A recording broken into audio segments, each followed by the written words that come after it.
नमस्कार बच्चों। आज हम कक्षा 10 के विषय ग्रह विज्ञान के पहले पाठ जिसका नाम है ग्रह विज्ञान क्या है का अध्ययन करेंगे। ग्रह विज्ञान जैसा कि नाम से ही प्रतीत होता है, ग्रह विज्ञान अर्थात घर। घर में हम सभी परिवार के सदस्य जो कि संबंधित है हमारे परिवार के सदस्यों की खुशियों से और उनके संसाधनों से, इनमें ये सभी बातें सम्मिलित होती है। इसके अतिरिक्त ग्रह विज्ञान एक विज्ञान व कला दोनों ही क्षेत्रों का समावेशित क्षेत्र है। इसलिए ग्रह विज्ञान में हम कला और विज्ञान दोनों ही क्षेत्रों के समावेश क्षेत्र होने के कारण दोनों ही क्षेत्रों की विषय वस्तुओं का मिश्रित रूप में अध्ययन करेंगे। तो आज हम देख रहे हैं कि घर परिवार में महिला व पुरुष दोनों ही बराबरी से अपनी जिम्मेदारियों को निभा रहे हैं तथा उपलब्ध संसाधनों का बेहतर ढंग से प्रयोग करने का प्रयास कर रहे हैं। तो सबसे पहले हम इस पाठ में पढ़ेंगे ग्रह विज्ञान का अर्थ क्या है और ग्रह विज्ञान के कौन से विशिष्ट क्षेत्र हैं और उन विशिष्ट क्षेत्रों में विशेषज्ञता अर्जित करने के पश्चात कौन कौन से व्यावसायिक अवसर उपलब्ध हमें हो सकते हैं के बारे में हम इस पाठ में जानकारी प्राप्त करेंगे। तो आइए सबसे पहले हम देखते हैं ग्रह विज्ञान का अर्थ क्या है। ग्रह विज्ञान जो कि दो शब्दों से मिलकर बना है, ग्रह और विज्ञान। ग्रह का अर्थ है घर जिसमें हम निवास करते हैं और विज्ञान का अर्थ है व्यवस्थित ज्ञान। इसका अर्थ हुआ कि ग्रह विज्ञान जिसमें विभिन्न पहलुओं का हम अध्ययन करते हैं, व्यवस्थित रूप से ज्ञान का अध्ययन करते हैं, व्यवस्थित ज्ञान का अध्ययन करते हैं, वही ग्रह विज्ञान कहलाता है।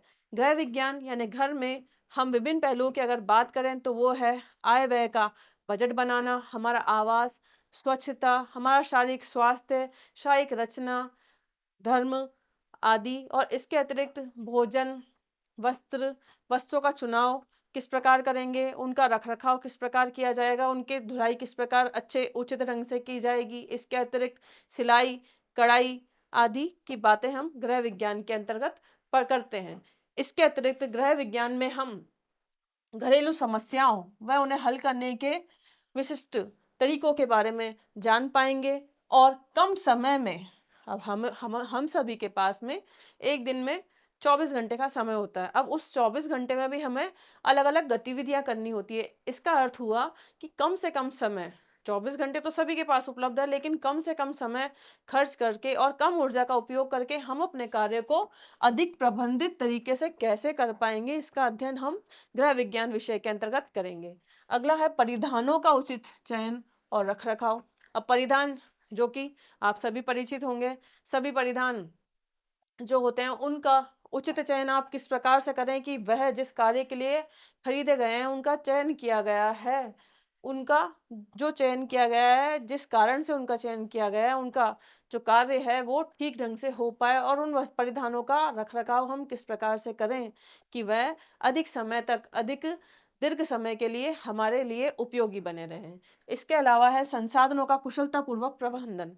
संसाधन शब्द, संसाधन का अर्थ हुआ कि वह तत्व जो हमारे कार्य को आसान बनाते हैं, कार्य को उपयोगी बनाते हैं, कार्य को पूरा करने के लिए आवश्यक हैं, वह सभी क्या कहलाते हैं? संसाधन। तो उनका किस तरह से कुशलतापूर्वक प्रबंध किया जाए। अब संसाधन के अंतर्गत आते हैं समय, धन, ऊर्जा, ज्ञान, कौशल, रुचि। ये सभी संसाधनों में सम्मिलित है। इसके अलावा भी कई संसाधन हैं, आगे हम इस बारे में अध्ययन करेंगे। तो इनका कुशलतापूर्वक प्रबंध हम किस प्रकार से करें कि इनके उपयोग से हमारी जो कार्य क्षमता है वो बढ़ पाए और हमें अधिकतम संतुष्टि की प्राप्ति हो। और अगला है घर का सौंदर्यीकरण करना। अब घर के सौंदर्यीकरण में विभिन्न क्रियाएं सम्मिलित होती हैं। अब जो क्रियाएं सम्मिलित होती हैं उनका क्या वैज्ञानिक आधार है, वो क्यों की जाएं, क्यों की जाती हैं, का अध्ययन हम गृह विज्ञान के अंतर्गत करते हैं। फिर है संप्रेषण कौशल। संप्रेषण, संप्रेषण का अर्थ हुआ अपने विचारों का आदान प्रदान। अगर मैं अपनी बात कोई कह रही हूँ और आप तक वह बात पहुंचती है तो वह आप तक जो बात पहुंची है, मैंने जो बात आपको कही है, वो आप उस बात के भावार्थ को आप पूरी रूप से समझ पाए, यानी आप मेरी जो भाव है वो आप तक ठीक ढंग से पहुंच पाए, आप मेरे भावों का सही अर्थ ले पाए, तो यही क्या कहलाएगा, विचारों का आदान प्रदान अर्थात संप्रेषण। तो संप्रेषण का जो कौशल है वो सभी के लिए जरूरी है, चाहे वह बुजुर्ग हो, चाहे बच्चे हो, या परिवार के कोई भी सदस्य हो, उनका कुशलता पूर्वक संप्रेषण विकसित करना जरूरी है, जिसके बारे में भी हम गृह विज्ञान के अंतर्गत अध्ययन करेंगे। तो आगे हम देखते हैं, यहाँ तक जो हमने अध्ययन किया वह किया है गृह विज्ञान का अर्थ और गृह विज्ञान की अवधारणा के बारे में। अब गृह विज्ञान के अर्थ और इसकी अवधारणा को जानने के बाद आप ये समझ गए होंगे कि गृह विज्ञान क्षेत्र कोई साधारण क्षेत्र नहीं है, यह भी एक महत्वपूर्ण क्षेत्र है। अब इस क्षेत्र के भी कुछ विशिष्ट क्षेत्र हैं, गृह विज्ञान के भी कुछ विशिष्ट क्षेत्र हैं, उनका हम आगे अध्ययन करेंगे। अब विशिष्ट क्षेत्रों की बात करें तो गृह विज्ञान के क्षेत्र, इन्हें ही हम घटक कहते हैं, इन्हें ही हम शाखा भी कहते हैं। ये जो शाखाएं हैं गृह विज्ञान की वह 5 हैं। 5 शाखाएं हैं, जिसमें पहला है आहार एवं पोषण, दूसरी है संसाधन प्रबंधन, तीसरी है वस्त्र परिधान विज्ञान, चौथी है मानव विकास और पांचवी है संप्रेषण विस्तार। तो इस प्रकार से गृह विज्ञान की 5 शाखाएं हैं। ये जो 5 शाखाएं हैं वो अपनी उप शाखाओं में बटी हुई है और इन उप शाखाओं में विशेषज्ञता अर्जित करके इनके भिन्न क्षेत्रों में व्यवसाय के कई अवसर आपको उपलब्ध हो पाते हैं। तो कौन कौन से ऐसे क्षेत्र हैं जिनमें आपको व्यावसायिक अवसर उपलब्ध हो सकते हैं, इनका हम आगे अध्ययन करेंगे। तो हम देखते हैं इसके विशिष्ट क्षेत्रों के बारे में। इसकी जो उपशाखाएं हैं, जैसा कि हमने क्षेत्रों की बात की, तो अब इनकी उपशाखाओं की हम बात करते हैं। इनकी उपशाखाएं जैसे आहार तथा पोषण, इसका एक क्षेत्र है। अब इसकी उपशाखाएं कौन सी हैं, वह है भोजन विज्ञान। अब जैसे इसमें निहित है भोजन शब्द, तो हम सभी जानते हैं भोजन जो हम चबा सकते हैं और निगल सकते हैं वह भोजन कहलाता है। तो भोजन हम क्यों करते हैं, क्यों हमारे लिए भोजन करना अनिवार्य है, क्योंकि भोजन करने से हमें पोषक तत्व प्राप्त होते हैं, जिन पोषक तत्वों का अपना विशिष्ट कार्य होता है। ये पोषक तत्व हमें एक संतुलित मात्रा में ग्रहण करने चाहिए। अगर हम वह संतुलित मात्रा से कम या अधिक ग्रहण करते हैं तो उनकी कमी या अधिकता से भी कई बीमारियां होने की संभावना रहती है। तो इसी का अध्ययन हम भोजन विज्ञान के अंतर्गत करते हैं। अगला है औषधि पोषण और सामुदायिक पोषण। औषधि पोषण जैसा कि नाम ही बता रहा है औषधि, तो इसका अर्थ ये नहीं है दवाई वाला पोषण हो, ऐसा नहीं है। औषधि पोषण का अंतर्गत है कि हम जो सामान्य स्थिति के अतिरिक्त किसी विशिष्ट स्थिति में विशेष अवस्थाओं में जो भोजन हम ग्रहण करते हैं वह कहलाता है औषधि पोषण। अब विशिष्ट अवस्थाएं या विशिष्ट आवश्यकताएं कौन सी होती है, वह होती हैं गर्भावस्था, धात्री अवस्था, बीमारी या रोगी की कोई अवस्था, जैसे कि किसी को अगर हृदय रोग है, किसी को अगर यकृत रोग है, कि तो उस समय पर उस रोग की अवस्था में किस तरह का पोषण उसे दिया जाए। पोषक तत्व तो हम जानते हैं, उन्हें कितनी मात्रा में दिया जाए, कौन से पोषक तत्व ना दिए जाएं और कौन से ही दिए जाएं, इसका अध्ययन हम करेंगे औषधि पोषण के अंतर्गत। अगला है सामुदायिक पोषण। सामुदायिक पोषण जो शब्द बना है समुदाय से, शब्द बना है समुदाय से, तो जो समुदाय से बना हुआ है यानी कि एक समुदाय के लिए किस तरह का पोषण हो। अब समुदाय में कौन कौन लोग आते हैं, बच्चे भी आते हैं, किशोर भी आते हैं, वयस्क भी आते हैं, महिलाएं और वृद्ध व्यक्ति। तो ये जो हमारा समुदाय बना है इसके अलग अलग वर्ग जिनका मैंने अभी नाम लिया, तो उन अलग अलग वर्गों के लिए बच्चों के लिए किस तरह का पोषण दिया जाए, वयस्कों के लिए किस तरह का पोषण दिया जाए, वृद्धों के लिए किस तरह का पोषण दिया जाए, जिससे कि वह अपने अधिकतम विकास को प्राप्त कर सके, वह अध्ययन हम करेंगे सामुदायिक पोषण के अंतर्गत। अगला बिंदु है संस्थागत खाद्य सेवा। संस्थागत शब्द भी बना है संस्था से, संस्था से, तो यानी कि किसी संस्था में किस प्रकार की भोजन प्रणाली को काम में लिया जा रहा है, किस तरह की मशीनरी काम में ली जा रही है, कौन कौन सी तकनीक खाद्य निर्माण में उपयोग में ली जा रही है, उनका क्या वैज्ञानिक आधार है, इसका अध्ययन हम करते हैं संस्थागत खाद्य सेवा के अंतर्गत। फिर अगला क्षेत्र हमारा है कपड़ा एवं वस्त्र विज्ञान। अब कपड़ा और वस्त्र विज्ञान की अगर हम बात करते हैं तो सबसे पहले कपड़े में कपड़े की संरचना को ही हम देखेंगे कि कपड़े को स्पर्श करने के पर उसकी अनुभूति किस तरह की है।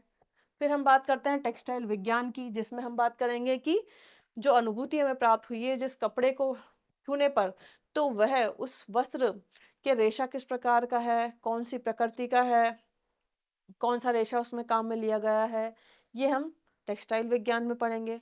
फिर है टेक्सटाइल डिजाइनिंग। अब वस्त्र तो, कपड़ा तो हमने लिया, तब उसमें डिजाइनिंग किस तरह की हो, किस तरह का उसका स्पर्श हो, किस तरह की उसकी दिखावट हो, किस तरह से वो आकर्षक दिखे, इसकी हम बात करेंगे टेक्सटाइल डिजाइनिंग में और वस्त्र डिजाइनिंग में। फिर हम बात करते हैं अगला, वस्त्रों का रखरखाव और उसकी देखरेख की। अब हम वस्त्र तो खरीदते ही हैं, वस्त्र का चयन करते हैं बाजार में जाकर, किसी ना किसी विशेष अवसरों पर नए नए हम कपड़े खरीदते हैं। और उसके अलावा घर में भी सजावट के लिए भी पर्दे, सोफे कवर, ये सब हम बाजार में खरीदारी करते हैं तब खरीदते हैं। तो उनका रखरखाव या उनकी देखभाल किस तरीके से की जाए, इसका हम अध्ययन करेंगे वस्त्र का रखरखाव और देख-रेख बिंदु के अंतर्गत। अगला बिंदु है संसाधन प्रबंधन। संसाधन प्रबंधन, अब संसाधन जो कि हमने अभी बात की थी, हम अपने कार्यों को पूरा करने के लिए जिन तत्वों का उपयोग करते हैं, वह कहलाते हैं संसाधन। तो उनका प्रबंधन किस तरह से किया जाए? संसाधन जैसे मैंने आपको बताया था, समय है, ऊर्जा है, धन है, ज्ञान, रुचि, कौशल, ये सभी संसाधन है। तो इनका उपयोग किस तरह से किया जाए प्रबंधित तरीके से, जिससे कि हमें अधिकतम संतोष की प्राप्ति हो, उसका अध्ययन हम करेंगे संसाधन प्रबंधन में। अगला बिंदु है आवासन और उपकरण। आवासन यानी कि यहाँ पे अर्थ हुआ घर से। घर से इसका अर्थ हुआ यानी कि हमारा घर किस तरह का हो, कौन सी दिशा में हो, कौन सी दिशा ज्यादा सही है कार्यों के विभिन्न क्षेत्रों के लिए, जैसे कि रसोई के लिए, शयन कक्ष के लिए कौन सी दिशा ज्यादा सही रहेगी।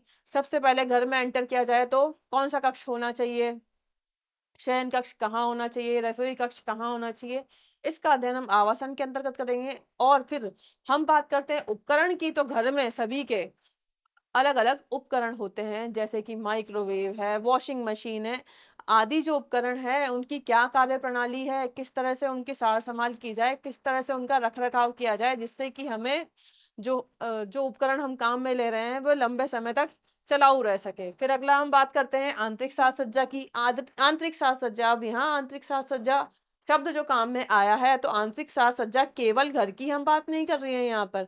यहाँ पे आंतरिक साज सज्जा किसी होटल की भी हो सकती है, किसी रेस्टोरेंट की भी हो सकती है, किसी हॉस्पिटल की भी हो सकती है, किसी बड़े संगठन की भी हो सकती है। तो वहाँ की आंतरिक साज सज्जा किस प्रकार हो जिससे वह मन को लुभाए, आकर्षक लगे, तो इसका अध्ययन हम करेंगे आंतरिक साज सज्जा में। अगला बिंदु है उपभोक्ता शिक्षा का। तो उपभोक्ता शिक्षा, हम सभी किसी ना किसी रूप में उपभोक्ता हैं। जैसे देखा जाए तो प्राकृतिक वस्तुओं के भी हम उपभोक्ता हैं, जैसे कि हम सूर्य प्रकाश का उपभोग करते हैं, तो हम सूर्य प्रकाश के भी उपभोक्ता हुए। इसके अलावा हम घर से जब बाहर निकलते हैं कि वस्तुओं को खरीदते हैं, तो हम उन वस्तुओं के भी उपभोक्ता हुए।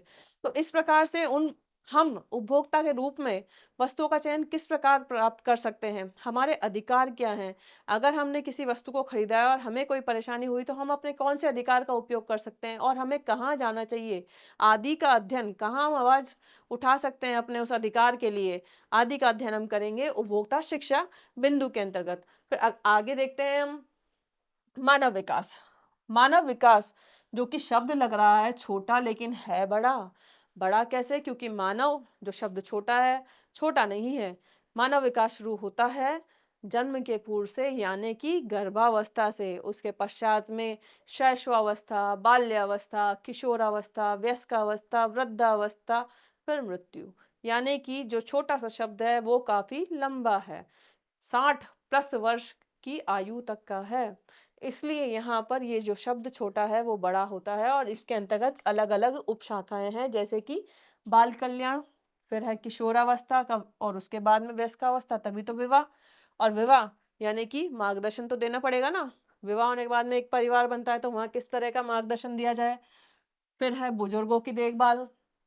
अब बुजुर्ग शब्द आते ही हमें एक बात याद आ जाती है कि कहते हैं कि बुढ़ापे में व्यक्ति बच्चों के समान हो जाता है, तो बच्चों की तो देखरेख करनी ही होगी ना।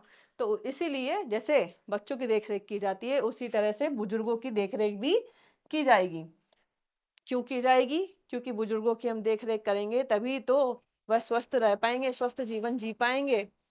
ठीक है, फिर आगे बात करेंगे विशेष बच्चों की देखरेख की। अब बच्चों शब्द तो सुना है हमने, लेकिन ये विशेष क्या है भाई? तो विशेष बच्चे वो हैं जो शारीरिक रूप से या मानसिक रूप से अपंग है। शारीरिक रूप से अपंग कैसे? जैसे जो बच्चे अंधे अंधे हैं, जिन्हें ठीक से दिखाई नहीं देता है, ठीक से सुनाई नहीं देता है, ठीक से बोल नहीं पाते हैं, उच्चारण नहीं कर पाते हैं, चल नहीं पाते हैं, अपने हाथों को ठीक से काम में नहीं ले पाते हैं, मानसिक रूप से मंद बुद्धि हैं, अपने मस्तिष्क का उपयोग नहीं कर पाते हैं, वो बच्चे कहलाएंगे विशेष बच्चे। अब इस तरह के बच्चे जो मैंने नाम लिया है, तो क्या आपको नहीं लगता कि उनके को विशेष देखभाल की, देखरेख की भी जरूरत है? बिल्कुल है, जिससे वह अपना अधिकतम विकास कर पाएं और सामान्य व्यक्ति की तरह ही अपने जीवन का निर्वहन कर पाएं। अगला बिंदु है संप्रेषण। संप्रेषण, जैसे अभी शुरुआत में ही बात की थी, संप्रेषण क्या होता है? विचारों का आदान प्रदान। तो संप्रेषण और विस्तार में हम देखेंगे विचारों का जो आदान प्रदान है, यानी संप्रेषण, उसके कौन कौन से माध्यम है। संप्रेषण के माध्यम क्या है? जैसे अभी मैं आपसे बात कर रही हूँ, ये भी एक संप्रेषण का माध्यम है।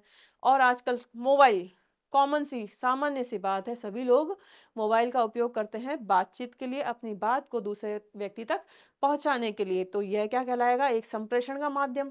आजकल व्हाट्सएप भी बहुत कॉमन सी एक चीज़ है, एक सामान्य सी बात है, सभी लोग उसका उपयोग करते हैं, व्हाट्सएप पर ग्रुप बनाते हैं, तो कई लोगों के बीच में वो जो ग्रुप बना होता है, उनके बीच में एक साथ अपनी बातचीत का आदान प्रदान किया जा सकता है, अपने विचारों को पहुंचाया जा सकता है।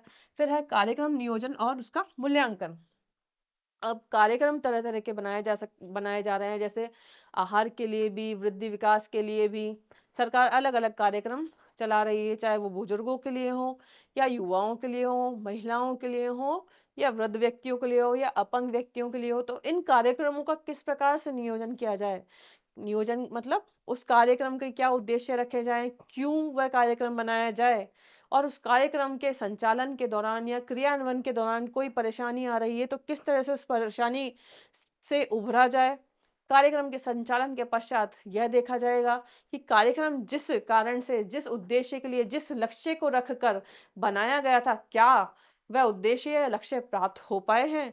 तो वही क्या कहलाएगा? कार्यक्रम का मूल्यांकन। फिर अगला बिंदु है प्रशिक्षण तथा क्षमता निर्माण। यहाँ जब अपन ने बात की है कार्यक्रम की, तो कार्यक्रम कोई ना कोई संगठन चलाएगा, कोई ना कोई व्यक्ति उसमें लगे हुए होंगे उस कार्यक्रम के संचालन के लिए। तो उन लोगों का प्रशिक्षण होगा, उन लोगों की क्षमता का निर्माण किया जाएगा, जिससे कि वो उस कार्यक्रम का ठीक प्रकार से निर्वहन कर सकें, कार्यान्वयन कर सकें या संचालन कर सकें, जिससे वे अपने उद्देश्यों को प्राप्त कर पाए कार्यक्रम। फिर अगला है सामुदायिक सेवा संगठनों का प्रबंधन। अब सामुदायिक सेवा संगठन जो होंगे उनका भी प्रबंधन किया जाएगा, जिससे कि जो भी समस्याएं हैं विस्तार के लिए, विस्तार के जो कार्यक्रम हैं वो ठीक प्रकार से चल पाए। अगला बिंदु हम देखते हैं, अगला जो क्षेत्र है उस पर हम बात करने से पहले एक बार ये देख लेते हैं कि ये जो हमने शाखाएं पढ़ी हैं, ये भिन्न भिन्न शाखाएं हैं और भिन्न व्यावसायिक अवसरों को की ओर आप लोगों को ले जाती है। इसके पश्चात हम बात करते हैं इनके जो व्यावसायिक अवसर हैं, कौन कौन से व्यावसायिक अवसर गृह विज्ञान के क्षेत्र में हम लोगों को उपलब्ध होती हैं, हो सकते हैं, उसके बारे में। अब गृह विज्ञान जो है वह विद्यार्थियों में अब अलग अलग अवधारणा या कुशलताओं को विकसित करता है, और ये जो कुशलताएं हैं, ये जो अवधारणाएं, उसे जीवन के विभिन्न क्षेत्रों में लागू करनी होती है। और यही कारण है कि गृह विज्ञान के जो विद्यार्थी है अन्य क्षेत्र के विद्यार्थियों से एक कदम आगे होते हैं, क्योंकि उनका ज्ञान अन्य क्षेत्र के विद्यार्थियों से ज़्यादा होता है। अधिक व्यावसायिक अवसर गृह विज्ञान विषय विद्यार्थी को उपलब्ध कराता है रोजगार के लिए। तो जब बात आती है रोजगार की, तो सबसे पहले हम बात करते हैं रोजगार कितने प्रकार का होता है। रोजगार मुख्यतः दो प्रकार का होता है, एक तो वेतन रोजगार और दूसरा स्वरोजगार। अब वेतन रोजगार क्या होता है और स्वरोजगार क्या होता है, इसे समझने के लिए मैं एक उदाहरण दूंगी।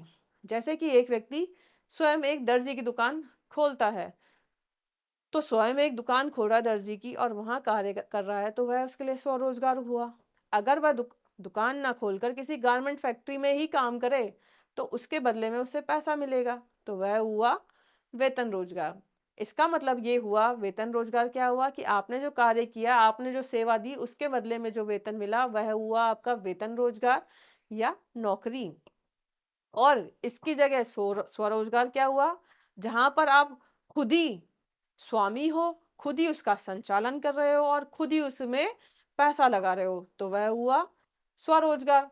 तो हमने अभी अध्ययन किया है कि वेतन रोजगार क्या है और स्वरोजगार क्या है। तो आगे हम देखते हैं गृह विज्ञान में स्वरोजगार के और वेतन रोजगार के कौन कौन से अवसर, इसके अलग अलग क्षेत्र हमें उपलब्ध कराते हैं। तो चलते हैं आगे।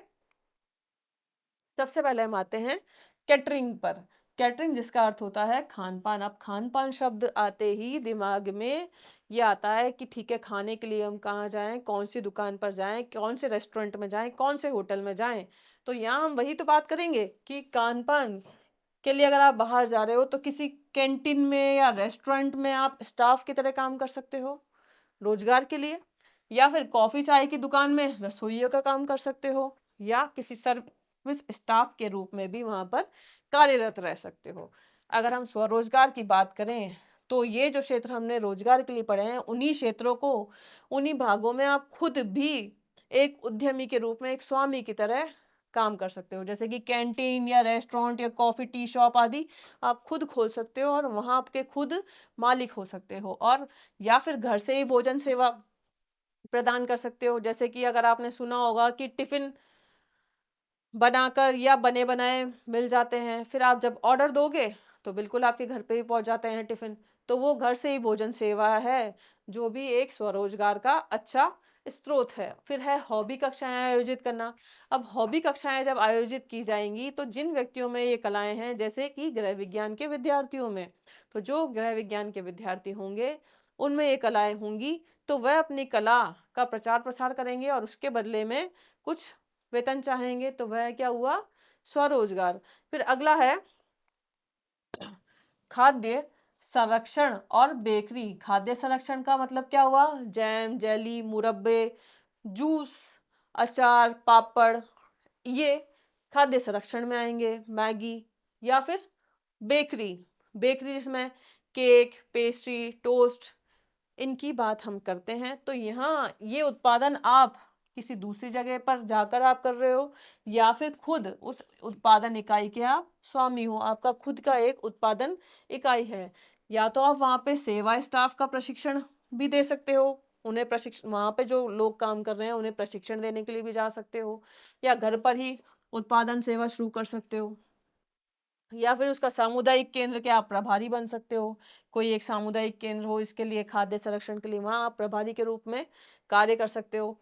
या फिर हॉबी कक्षाएं चला सकते हो इस क्षेत्र में, खाद्य संरक्षण और बेकरी के क्षेत्र में आप हॉबी क्लासेस कक्षाएं भी चला सकते हो। इसकी विज्ञप्ति आपने कभी अखबार में पढ़ी होगी, जैसे मेहंदी के लिए, कंप्यूटर के लिए, या फिर खाने बनाने से संबंधित, या अचार, पापड़, जैम, जेली से संबंधित कोई हॉबी कक्षाओं का आयोजन करता हो, तो आप में भी रुचि जागी होगी कि मैं भी ये कक्षाओं का मैं भाग लूं और मैं भी उन क्रियाओं को सीखूं। ऐसे आप में रुचि जागी होगी। तो इसी तरह से अगर आप खुद एक महारथी होंगे इस क्षेत्र में, तो आप खुद भी दूसरों को इसका ज्ञान दे सकते हैं और ये आपके लिए एक स्वरोजगार का अच्छा साधन हो सकता है। फिर है जीविका संवर्धन प्रयासों के रूप में कार्यरत एनजीओ को प्रशिक्षण देना। तो आप जीविका संवर्धन के लिए जो प्रयास करने वाले एनजीओ हैं, जो जीविका को बढ़ा, संवर्धन से मतलब है यहाँ पर कि जो लोग इनकम करना चाहते हैं, उनके लिए जो एनजीओ कार्यरत हैं वहाँ, उन्हें भी आप प्रशिक्षण दे सकते हैं वहां जा करके। फिर अगला बिंदु आता है आंतरिक साज सज्जा का। अब आंतरिक साज सज्जा, तो यहाँ पर हम आंतरिक साज सज्जा मतलब घर के अंदर की साज सज्जा की ही बात नहीं की जा रही है। आंतरिक साज सज्जा अब आप किसी होटल की कर सकते हो, रेस्टोरेंट की कर सकते हो, हॉस्पिटल की कर सकते हो, या फिर कोई भी क्षेत्र जो आपको दिया जा रहा है वहां की साज सजावट आप कर सकते हो। तो आप वहां पर इंटीरियर डिजाइनर के रूप में, या फर्नीचर डिजाइनर के रूप में, या शोरूम में स्टाफ के रूप में कार्यरत हो सकते हो। या फिर आप खुद एक इंटीरियर डिजाइनर के रूप में व्यक्तिगत रूप से, या फर्नीचर डिजाइनर के रूप में व्यक्तिगत रूप से भी स्वरोजगार का अवसर प्राप्त कर सकते हो। और अभी थोड़ी देर पहले ही हमने बात की है हॉबी कक्षाओं की। तो आप अगर खुद एक ज्ञानी होंगे तो आप खुद भी हॉबी कक्षाएं चला सकते हो, इंटीरियर डिजाइनर की, फर्नीचर डिजाइनर की, और लोगों को विज्ञप्ति के माध्यम से या बाहर, घर के बाहर ही आप एक परफॉर्मा या कागज पर लिखकर भी चिपका सकते हो कि भाई यहाँ पर इस क्षेत्र में हॉबी कक्षाएं आयोजित की जा रही है। तो जिन लोगों को रुचि होगी वो बिल्कुल आपसे संपर्क करेंगे और वह भी आपका स्वरोजगार का एक अच्छा साधन होगा। फिर है शोकेस तथा विंडो डिस्प्ले डिजाइन। तो शोकेस और विंडो डिस्प्ले डिजाइन ये है, इसमें आपने जो तैयार किया है इंटीरियर डिजाइनर के रूप में या फर्नीचर डिजाइनर के रूप में, तो उसकी आप प्रदर्शनी लगाओगे। प्रदर्शनी लगाओगे तो लोग प्रदर्शनी देखने आएंगे और उन्हें कुछ पसंद होगा तो वहां से चयन भी करेंगे, खरीदेंगे भी, तो वह आपके लिए एक आय का अच्छा स्रोत होगा। अगला है art and craft. Art and craft जैसे कि आपने नाम से ही सुना है, आपने स्कूल में पढ़ा भी होगा कि आज आर्ट एंड क्राफ्ट का डे है, आज स्कूल में ये बनवाएंगे, आज हमें स्कूल में ये बना के ले जाना है। और आप जब छोटे होंगे 5-6 साल के, तो आपने खुद ने भी कागज के हवाई जहाज, नाव, पंखे, फूल आदि कई चीजें बनाई होंगी। तो लेकिन यहाँ हम छोटे बच्चों की बात नहीं कर रहे हैं, अब हम बड़े हैं तो बड़ों के रूप में बात कर रहे हैं कि इन आर्ट एंड क्राफ्ट के सामान को आप तैयार करके आप सरकारी एम्पेरियमों में या शोरूम में या एंटिक शॉप्स में कर्मचारी भी बन सकते हो, या आर्ट एंड क्राफ्ट वस्तुओं के आप डिजाइनर के रूप में कार्य कर सकते हो, या फिर उत्पादन इकाइयों में एक कर्मचारी भी बनकर आप एक रोजगार प्राप्त कर सकते हो। और स्वरोजगार की हम बात करें तो आप खुद आर्ट एंड क्राफ्ट के सामान बनाकर स्वयं की दुकान या उद्यम चला सकते हो, या फिर घर से ही, यहाँ दुकान की बात की जा रही है लेकिन आप घर से भी तो क्राफ्ट केंद्र बना सकते हो, क्राफ्ट का केंद्र बना सकते हो जो आपने सामान तैयार किया है आर्ट एंड क्राफ्ट के रूप में। जैसे कि लोग मिट्टी के गुलदस्ते बनाते हैं, मिट्टी के फूल बनाते हैं, कुर्सी टेबल आदि बनाते हैं, उसी तरह से मिट्टी की सीनरी बनाते हैं। तो आप भी ऐसा कुछ बना के घर से ही बेच सकते हो और आय प्राप्त कर सकते हो। अगला है हॉबी पाठ्यक्रम कक्षाएं आयोजित करना। अब हॉबी कक्षाएं वही एक बात है कि आपने जो रुचि है, कौशल है, उसके माध्यम से भी आप आय अर्जित कर सकते हो हॉबी कक्षाएं चला के। तो जो बच्चे इसमें रुचि रखेंगे और आप अगर विज्ञप्ति देंगे या घर के बाहर ही एक परफॉर्मा लगाते हैं हॉबी क्लासेस का, तो लोग आपसे संपर्क करेंगे और वो आपको आय का एक अच्छा स्रोत होगा। अगला है हाउसकीपिंग और लॉन्ड्री सेवाएं। हाउसकीपिंग और लॉन्ड्री सेवाओं में आएगा होटल और गेस्ट हाउस में स्टाफ बनना और सुविधा प्रबंधक बनना। तो ये तो रोजगार का अवसर प्रदान कर रहा है। तो स्वरोजगार के लिए आप गेस्ट हाउस भी चला सकते हो, या फिर घर में चलने वाली पेइंग गेस्ट सेवा दे सकते हो, या फिर ठेके पर भी आप लोगों को रख सकते हो कि हाँ आपने इतने लोगों को रखने का ठेका लिया है, तो वह भी एक आय का स्वरोजगार का एक अच्छा स्रोत है। फिर आगे हम बात करेंगे ड्रेस डिजाइनिंग, गारमेंट निर्माण, टेक्सटाइल डिजाइनिंग की। तो ड्रेस डिजाइनिंग यानी कि जब हमने बात की है वस्त्रों की, तो वस्त्र हम बाजार से खरीद के जरूर लाते हैं लेकिन उन्हें तैयार भी तो कराते हैं ना पहनने के लिए, उसमें कुछ डिजाइन वगैरह भी डलवाते हैं। तो यह गृह विज्ञान के विद्यार्थी यहाँ पर भी एक अपने आप में एक रुचि जागृत करके या कौशल का विकास करके उत्पादन इकाइयों एक्सपोर्ट हाउस में स्टाफ के रूप में कार्य कर सकते हैं, या फिर टेक्सटाइल डिजाइनिंग स्टाफ में इकाई के रूप में कार्य कर सकते हैं, या फिर बुटीक में स्टाफ के रूप में कार्य कर सकते हैं। तो ये तो रोजगार हुआ। स्वरोजगार की बात करें तो या तो दुकान या बुटीक खोल सकते हो आप, या फिर घर से ही इस तरह की सेवाएं संचालित कर सकते हो, ड्रेस डिजाइनिंग की, टेक्सटाइल डिजाइनिंग की। फिर है हॉबी कक्षाएं आयोजित करना। तो इसके लिए आप हॉबी कक्षाएं भी आयोजित कर सकते हो, सिलाई कढ़ाई के लिए, ड्रेस डिजाइनिंग के लिए, जो आपको एक अच्छी आय का स्रोत रहेगी। आगे हम देखते हैं अध्यापन। अध्यापन, अब अध्यापन का अर्थ हुआ पढ़ाना। अब पढ़ाना किनको, या तो बच्चों को या युवाओं को या वयस्कों को या जो आपसे पढ़ना चाहे उन्हें। तो सबसे पहले हम बात करते हैं बच्चों की। तो बच्चों के लिए क्या क्या हो सकता है, क्रैच हो सकता है, प्ले स्कूल हो सकता है, डे केयर भी हो सकता है। तो वहां पे आप स्टाफ के रूप में काम कर सकते हो, या फिर स्कूल कॉलेज में भी आप पढ़ा सकते हो, या पॉलिटेक्निक में भी आप पढ़ा सकते हो। तो ये तो बात हुई रोजगार की। तो स्वरोजगार में आप क्या करोगे, क्रैच प्ले स्कूल तो है ही, तो उसके आप स्वामी के रूप में, यानी कि ये जो क्रैच स्कूल होगा या प्ले स्कूल होगा वो आपका खुद का होगा, या फिर आप डे केयर सेंटर भी खोल सकते हो। तो वहां पर भी शिशुओं की, डे केयर में क्या होता है, शिशुओं की जो छोटे बच्चे होते हैं उनकी देखरेख की जाती है। तो डे केयर सेंटर भी आप खोल सकते हो खुद, या घर पर ही बच्चों को ट्यूशन पढ़ाएंगे आप, या अल्पावधि के पाठ्यक्रम जैसे कि हॉबी क्लासेस होती है एक समय के लिए, जैसे 3 महीने की, 6 महीने की, उसी तरह से अल्पावधि के भी पाठ्यक्रम होते हैं पढ़ाने से संबंधित, जैसे कि कंप्यूटर। कंप्यूटर के छोटे-छोटे कोर्सेस होते हैं जो 6 महीने के, 3 महीने के, 1 साल के होते हैं। तो उसी तरह के अल्पावधि के पाठ्यक्रम भी आप खुद संचालित कर सकते हो। अगला है संप्रेषण और विस्तार। संप्रेषण शब्द हमने पहले ही पढ़ लिया है। संप्रेषण क्या होता है? अपने विचारों का आदान-प्रदान। तो विचारों का आदान-प्रदान आप किस तरह से करेंगे? विकास संगठन में आप स्टाफ बन सकते हो, या फिर परामर्शदाता बन सकते हो, या फिर अनुसंधानकर्ता बन सकते हो, या सामाजिक उद्यमी, प्रशिक्षक और सुविधा प्रदाता बन सकते हो, दूसरों को ट्रेनिंग दे सकते हो, दूसरों को प्रशिक्षण दे सकते हो, या फिर जनसंपर्क और मानव संपर्क विभाग में भी आप स्टाफ के रूप में कार्यरत रह सकते हो। और अगर स्वरोजगार को देखें तो आप एक अच्छे परामर्शदाता बन सकते हो। अगर आपको उस क्षेत्र में अच्छा ज्ञान है तो आप लोगों को परामर्श भी दे सकते हो कि उसे क्या किया जाना है अगर ऐसी स्थिति है तो। या फिर विकास संगठन स्थापित कर सकते हो, विपणन अनुसंधान एजेंसियों पीओ में, या मीडिया उत्पादन और प्रबंधन में संप्रेषण तथा विकास परामर्शदाता के रूप में आप कार्यरत हो सकते हो। अल्पावधि पाठ्यक्रम चला सकते हो। अल्पावधि पाठ्यक्रम अभी मैंने थोड़ी देर पहले ही कहा है, अल्पावधि पाठ्यक्रम जो छोटे समय के लिए चलेंगे, जैसे 3 महीने हैं, 6 महीने हैं या 1 साल है, तो इस क्षेत्र में आप अल्पावधि पाठ्यक्रम मीडिया के लिए चला सकते हो। मीडिया में अगर कोई जानकारी लेना चाहता है, अपने को अच्छा व्यक्ति बनाना चाहता है तो, या फिर विषय वस्तु का विकास कर सकते हो, या थिएटर, कठपुतली, नचाना आदि कार्य भी आप स्वरोजगार के लिए कर सकते हो। अगला जो बिंदु है वह है संसाधक, प्रबंधक तथा उपभोक्ता शिक्षा। अब संसाधन जो है वो हमने पहले ही जान लिया है। संसाधन क्या है? हमारे कार्य को करने के लिए आवश्यक तत्व। तो हम उनमें क्या रोजगार कर सकते हैं? वो है रिटेल आउटलेटों में आप स्टाफ बन सकते हो, या कार्यक्रम प्रबंधन फर्मों में भी आप स्टाफ बन सकते हो। जो कार्यक्रम चलाने वाले फर्म है वहां पे आप स्टाफ के रूप में कार्यरत रह सकते हो।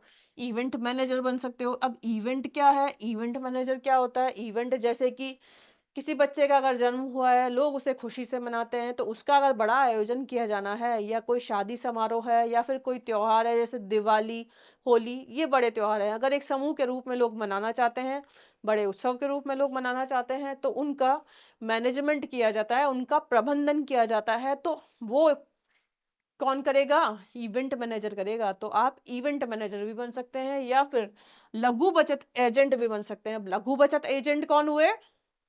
जैसे कि आपने नाम सुना होगा एलआईसी का, लेकिन यहाँ बात की जा रही है लघु बचत की। एलआईसी भी बचत है, बात यहाँ पे लघु बचत की जा रही है। तो आप यहाँ पे भी लघु बचत के एजेंट बनकर स्वरोजगार प्राप्त कर सकते हो। इस तरह से आज हमने गृह विज्ञान विषय के अर्थ को, उसके विषय क्षेत्रों को, और उसकी उपशाखाओं को और विभिन्न व्यावसायिक अवसरों को जाना है। तो बच्चों, इसके अलावा केवल इतना ही जानना जरूरी नहीं होता। आगे के लिए हमें उस विशेष क्षेत्र का व्यापक ज्ञान होना चाहिए, कुछ अनुभव होना चाहिए, कुछ अभ्यास होना चाहिए। तो बच्चों, आज के लिए बस इतना ही। धन्यवाद।